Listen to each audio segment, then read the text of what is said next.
છેલ્લા કેટલાય દિવસોથી પશુપાલકો દૂધના ભાવમાં વધારાની માંગ કરી રહ્યા હતા।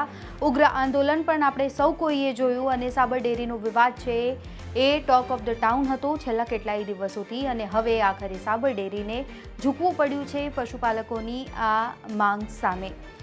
ભાવફેર 30 રૂપિયા છે એ કરવામાં આવ્યા છે અને નવો ભાવ છે એ પણ અમલીકરણ કરવામાં આવશે। ત્યારે હવે આ જ મુદ્દા પર સાબર ડેરીના વિવાદ પર જિગ્નેશ મેવાણીએ પણ પ્રતિક્રિયા આપી છે। ત્યારે શું કહી રહ્યા છે જિગ્નેશ મેવાણી જોઈશું આ રિપોર્ટમાં। નમસ્કાર, આપ જોઈ રહ્યા છો ગુજરાત તક અને આપની સાથે હું છું સૌમ્યા। સાબર ડેરીએ પશુપાલકોની દૂધના ભાવમાં વધારાની માંગ સામે ઝૂકીને ભાવમાં વધારો કરવાની જાહેરાત કરી, જેના કારણે હિંસક વિરોધ પ્રદર્શનો શાંત પડ્યા છે। આ ઘટના સાબરકાંઠા જિલ્લાના હિંમતનગરમાં બની, જ્યાં પશુપાલકોએ દૂધના ભાવમાં વધારો અને ભાવફેરની ચૂકવણીની માંગ કરી। પ્રદર્શન દરમિયાન હિંસા ફાટી નીકળી, જેમાં એક પશુપાલકનું મૃત્યુ થયું અને 3 પોલીસકર્મીઓ ઘાયલ થયા।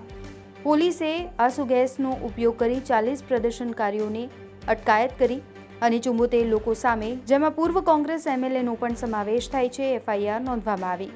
ધારાસભ્ય જિગ્નેશ મેવાણીએ આ મુદ્દે ટિપ્પણી કરતા કહ્યું છે કે પશુપાલકો ડેરી પાસે ભીખ નથી માંગતા, પરંતુ પોતાનો હક માંગી રહ્યા છે। તેમણે પશુપાલકોની માંગને ન્યાય ગણાવી અને તેમના હકની લડાઈને સમર્થન આપ્યું છે। લૂંટ અને ભ્રષ્ટાચારનો અડ્ડો બનેલું ગુજરાતનું સહકાર કેન્દ્ર, આ સહકાર ક્ષેત્રની અંદર ખેડૂતો, પશુપાલકો, દૂધ ઉત્પાદકો કાળી મજૂરી કરીને, બહેનો વહેલી પરોઢે ઓઢીને જે કાળી મજૂરી કરીને આ સહકાર ક્ષેત્રને ધમધમતું રાખ્યું છે, એની અંદર નકરો સડો પેસી।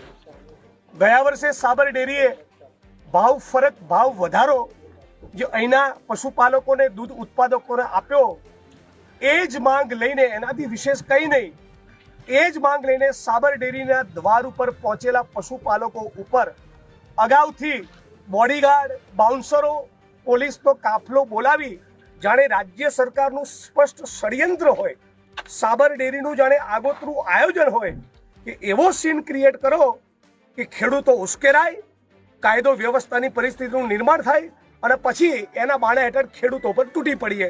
અને એ જ ધંધો સાબરકાંઠાની પોલીસે કમલમ અને ગાંધીનગર અને સાબર ડેરીના ઇશારે કર્યો અને જેનું પરિણામ આવ્યું કે ઈડર તાલુકાના ઝીંઝવા ગામના અશોકભાઈ ચૌધરી નામના યુવાનનું બહુ જ કરુણ મૃત્યુ થયું।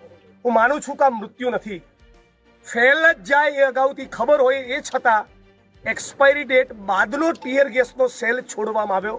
લોકોના કહેવા પ્રમાણે લગભગ 50થી વધારે ટીયર ગેસના સેલ છોડવામાં આવ્યા।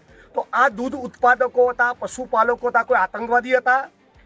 ગુજરાતના ખેડૂતો, પશુપાલકોની ઉપર રાજ્યની સરકાર કેમ આટલી ચરબી કુદાવી રહી છે?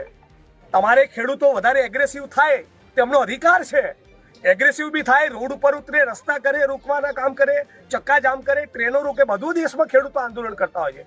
તો કોઈ પોલીસ એમની પર લાઠીચાર્જ કરવો, એમના હાથ પગ તૂટી જાય એ પ્રમાણે માર મારવા, એમની પર ટીયર ગેસના સેલ છોડવા, આ સ્પષ્ટપણે કમલમ અને ગાંધીનગરના ઇશારે થયું છે। અને એટલે હું માંગણી કરું છું કે પહેલા તો અશોક ચૌધરી, એમના પરિવારજનોને 1 કરોડનું વળતર ચૂકવવામાં આવે, રાજ્ય સરકારને ડેરી બંને દ્વારા 1 કરોડનું વળતર ચૂકવવામાં આવે। એમનું જે મૃત્યુ થયું એ પ્રકરણમાં એક પ્રોપર ક્રિમિનલ ઇન્વેસ્ટિગેશન થાય, ગુનો દાખલ થવો જોઈએ, એના માટે જે પણ પોલીસ કર્મી જવાબદાર હોય એમની ધરપકડ થવી જોઈએ।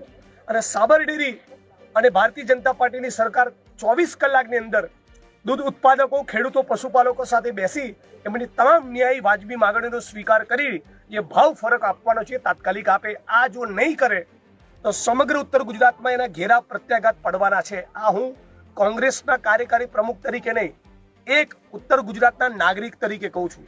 બનાસકાંઠામાં, પાટણમાં, અરવલ્લીમાં, સાબરકાંઠામાં, મહેસાણામાં રોષ ખૂબ છે। ખેડૂતો અત્યારે ભયંકર આક્રોશિત છે। મુખ્યમંત્રી જે પોતાને સંવેદનશીલ અને મૃદુ તરીકે ઓળખાવે છે, એમના પેટનું પાણી કેમ હલ્યું નથી? આ રિપોર્ટમાં બસ આટલું જ। ગુજરાતના તમામ મહત્વના સમાચાર જોવા માટે અને જાણવા માટે આપ જોડાયેલા રહો ગુજરાત તક સાથે। નમસ્કાર।